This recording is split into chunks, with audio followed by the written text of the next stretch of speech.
El primer sinsentido empezó en un sitio más allá de lo alcanzable, y sin embargo era al norte de Seattle. Un bosque de cuento de hadas. Sus árboles, erguidos como guardianes centenarios, se alzaban hacia el cielo con una majestuosidad imponente, y sus ramas entrelazadas formaban doseles oscuros que filtraban la luz del sol, creando una danza de un millar de rayos dorados sobre un suelo cubierto de un musgo suave y esponjoso. Las flores de colores vivos emitían un suave resplandor lumínico, como si estuvieran iluminadas por una luz propia, y como si de una competencia se tratara, rivalizaban con el brillo de las aguas cristalinas de arroyos y riachuelos que fluían con una melodía suave y calmante. Sin duda el lugar era demasiado bello para ser real, y de hecho, ni siquiera lo era.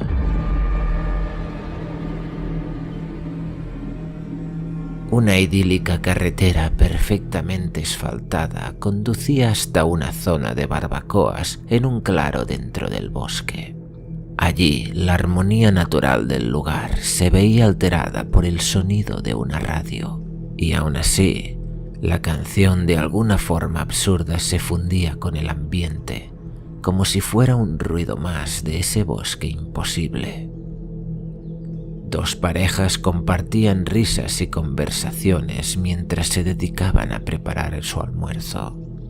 Lexi se encontraba junto a las brasas controlando el fuego, mientras su compañero JK cortaba la carne deseoso por empezar su aventura culinaria. Marvin, siempre tan frío y distante, se había apartado del grupo para encenderse un cigarrillo. Nunca le gustaron esta clase de encuentros sociales, y sin embargo, allí se encontraba, siendo él mismo el más sorprendido. Sophie, después de sintonizar una emisora de radio donde sonara una canción digna de ser bailada, se fijó en Marvin y le invitó a unirse a ella en un baile improvisado, pero este lo rechazó. Sin embargo, la insistencia del grupo acabó por arrastrarle hasta el lugar donde se encontraba el resto de sus compañeros. Marvin mostraba la misma torpeza al bailar que cualquier otro individuo. Él y Sophie se dejaron envolver por la pegajosa sinfonía, cautivos de su encanto. Pero entonces, como un eco lejano de la realidad, la canción llegó a su fin, dejando un breve silencio antes de que la voz del locutor irrumpiera con una noticia inquietante. La búsqueda de Charlie Branson, el chico de 21 años desaparecido hacía 3 días en aquel mismo bosque, seguía en marcha por parte de la policía. Una sombra de preocupación cruzó los rostros de los presentes, como una niebla que se cernía sobre ellos. ¿Deberían estar buscándolo? La pregunta flotaba en el aire sin una respuesta clara, pero el peso de la inquietud se hacía sentir en cada mirada compartida. Sin embargo, antes de que pudieran reflexionar más sobre el asunto, otra animada canción comenzó a sonar en la radio, arrastrándolos de vuelta al hechizo de la música, como si el bosque mismo los animara a olvidar sus preocupaciones y sumergirse una vez más en la alegría del momento. Con las risas de Leslie y JK de fondo, Sophie y Marvin bailaban de forma patosa al son de esa nueva armonía. Cada color, cada forma, cada sensación y cada movimiento. Sophie estaba embriagada de la perfección del momento, y fue entonces cuando las primeras dudas asaltaron su mente. La pregunta que lo cambió todo: ¿es acaso esta situación tan idílica real? Y así como las estrellas danzan en el cielo, el paisaje susurró una respuesta a sus inquietudes. En medio de la algarabía festiva, el azar quiso que su mirada se posara un segundo en Lexi, y vio como su rostro se había congelado en una expresión de alegría eterna. Algo estaba terriblemente mal.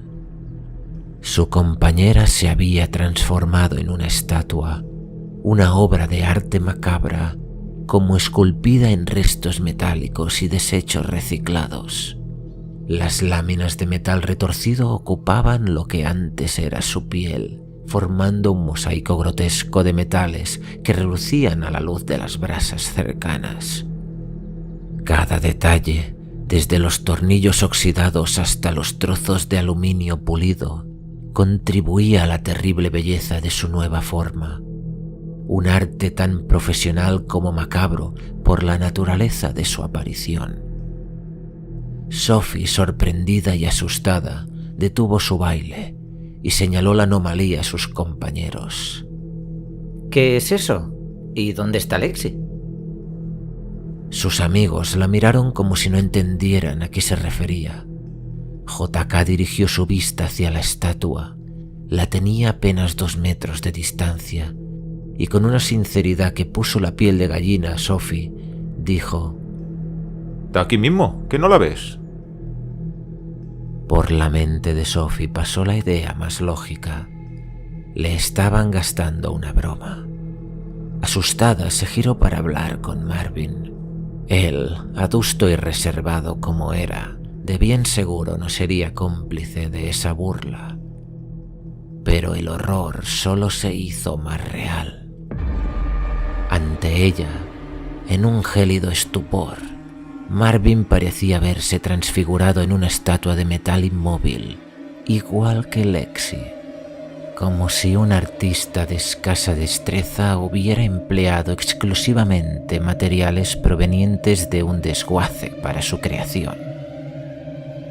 Buscando una esperanza inexistente, Sophie se volteó para encontrar consuelo en JK, pero ya era demasiado tarde. Todos sus compañeros habían sido transformados, y en su soledad la angustia se apoderó de ella. Y así, como un sueño que se convierte en pesadilla sin marcha atrás posible, Sophie presenció cómo la realidad se desvanecía lentamente, transformándose en un horror de metal y desolación. Los árboles ancestrales, antes testigos silenciosos, ahora se erguían como estatuas de hierro retorcido. Sus ramas se extendían como tentáculos hacia un cielo brillante que, en lugar de irradiar vida, parecía ser una enorme plancha de metal reflejando un sol inexistente. Las flores, una vez vivas y resplandecientes, yacían ahora petrificadas en un lecho de escombros metálicos. Los arroyos cristalinos se habían convertido en torrentes de mercurio líquido, serpenteando entre las rocas de acero corroído. Y en medio de ese paisaje distorsionado, Sophie observó horrorizada cómo su propio cuerpo comenzaba a sufrir una metamorfosis indeseada. Desde los pies hasta la cabeza, su piel se cubría con una capa metálica fría y opresiva. Soltó un grito de desesperación. El sonido que desprendió fue hueco, resonante, como el eco de un susurro en una tubería de metal. La sensación de opresión se intensificaba, comprimiendo sus pulmones y dificultando cada vez más su respiración. Un ahogo sordo y desesperado la envolvía, mientras la lucha por cada bocanada se volvía más angustiosa. Finalmente, en un último acto de desesperación, Sophie cerró los ojos y rogó por el fin de aquella pesadilla.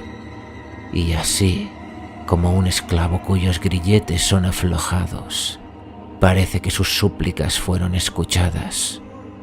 Sophie despertó de ese tormento, pero sería solo para caer en una pesadilla aún más profunda y siniestra.